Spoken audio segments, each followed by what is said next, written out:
What's up, people? My name is Jordan Farmer. This is the Uncommon Ground YouTube channel where we are indoctrinating the masses. And today I'm going to be breaking down the whole situation with the Gamestop stock and Robinhood and Reddit and explaining what happened. First off, in order to understand going into this what happened, you should understand what shorting a stock is. Unfortunately, the explanations out there are not necessarily all that good, and they don't really get to the meat of it very quickly. So I'm going to do my best here. Essentially, what shorting a stock is, it is in the short term borrowing a stock to sell it at a certain point, and then returning a stock back to that person at a later point. During normal investing, you have long-term investors where you're going to own a stock, for the next couple of years, and you're just going to leave it there. What someone who's shorting a stock will do is they'll say, I'm going to borrow it from you at $10. What they're trying to do is, I'm going to borrow it from you at $10, and I owe you that one stock, and then I sell it to someone on your behalf, which is kind of a weird concept that you could sell something you don't own. Elon Musk criticizes this. A lot of people criticize this. It's essentially legalized gambling and selling something. I mean, at the end of the day, you have to pay back what. At the end of the day, you have to clear the transactions. So people end up. It's gambling, but you can win and you can lose, and you ultimately have to pay back that money. So it's not necessarily the end of the world, but say you borrow at $10 and you sell it on behalf of that person, you now have $10. Then you're going to wait until it goes down. Say the stock goes down to $5. Then you buy the stock at $5. You give it back to that person. You have now made $5 from that transaction because you sold it at a high point and you bought it at a low point. So it's the inversion of buy low, sell high. It's selling high and then buying low, but avoiding the risk in the front end. And so it's kind of cheating the system because it's actually a lot easier to predict when a stock will go down than when a stock will go up. Because you can't really predict whether or not earnings are going to go up or down. But in certain periods of time, if the news around a certain business is bad, or certain news breaks out about a business, or other market forces are sort of at play that will lead to that sort of whole industry hurting, or an economic crash is coming. If you do anything like that, and it's easier to pinpoint those points, or if a stock like goes up to, way above where it should be, and you're trying to time the drop back down, you can sometimes do that a little bit more easily than picking, like, it's easier to see the peak and then to catch it on the downswing than it is to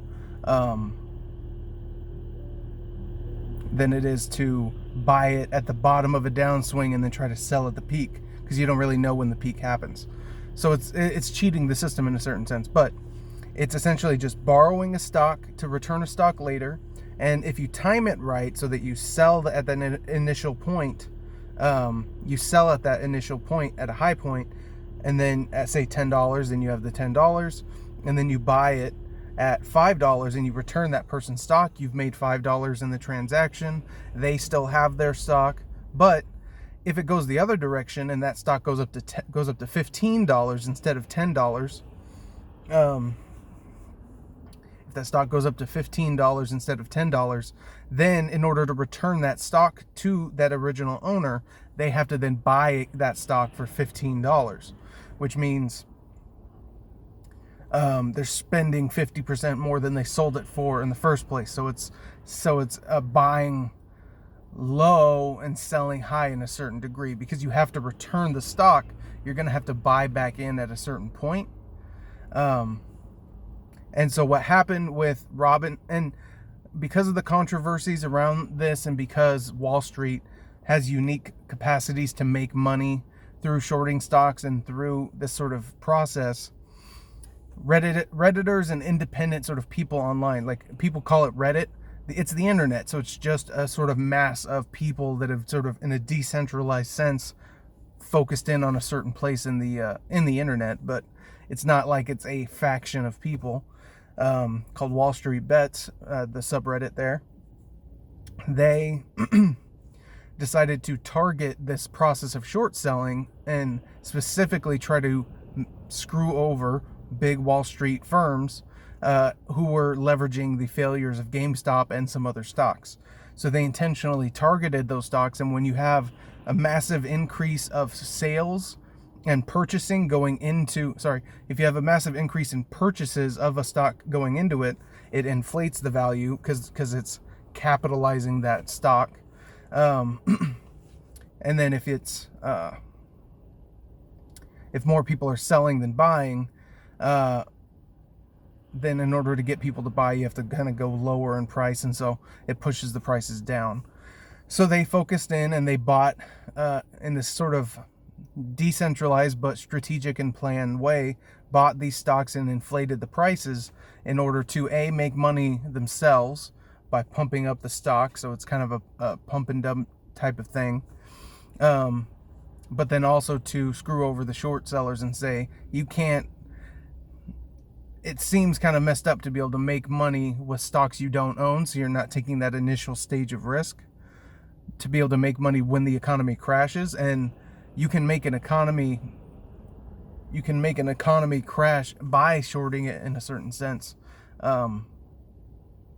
just because by selling, you are sending the market selling signals. So you're, just as when you buy a stock, you feed its upward force,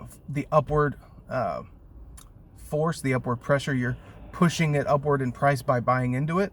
When you're selling, and even short selling, so selling someone else's stock, you're sending the downward signal in the market. So it can create an economic crash or a stock market crash in and of itself.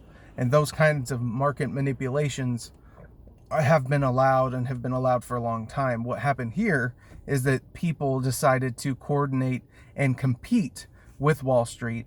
And here's where the main controversy has taken place. And here's where, from a moderate standpoint, from a policy standpoint, and from a future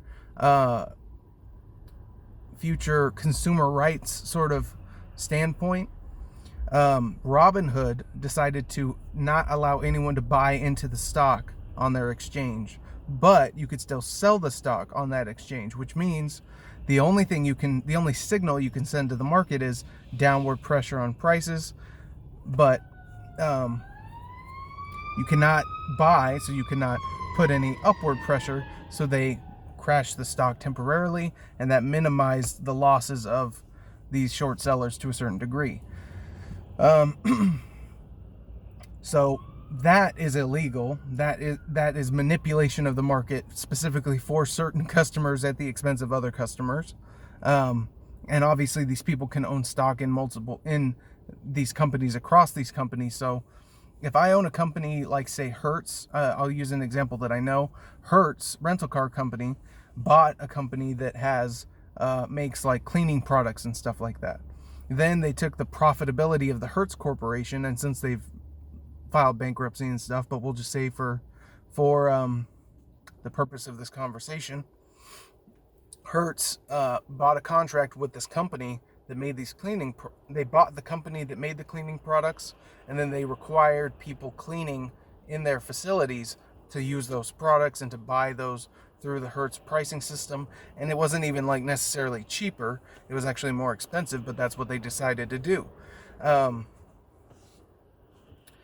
That inflates the revenue and the profitability, and thus the stock value of that other company using the profitability of one company.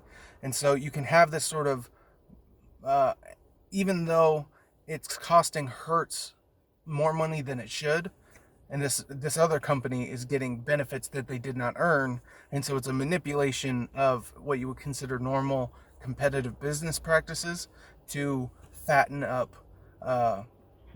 ownership across companies, to make sure that they're more profitable and more valuable across companies. So that's kind of what you're seeing happening with this Robinhood situation. And so we're not going to see any punishments from the Biden administration. We're not going to see any punishments on Robinhood or any regulatory changes against the big guys. But we will for sure see regulatory changes and blowback against everyday people, everyday investors in the stock market, from being able to do this again. it's going to be now illegal to do some sort of coordinated buy into a stock, even though you could do that like without it being online and just talking about it and just being like, hey, I'm buying this stock, I think it'll go up, and this other person could be like, oh, okay, well then I'm going to buy into it too. But they're going to try to figure out some way to finagle the regulations so that this will not happen again, so that Wall Street can keep playing us, but we can't play Wall Street. And that is how the game is played. Like and subscribe, share, peace. I'll talk to y'all tomorrow. Have a good one.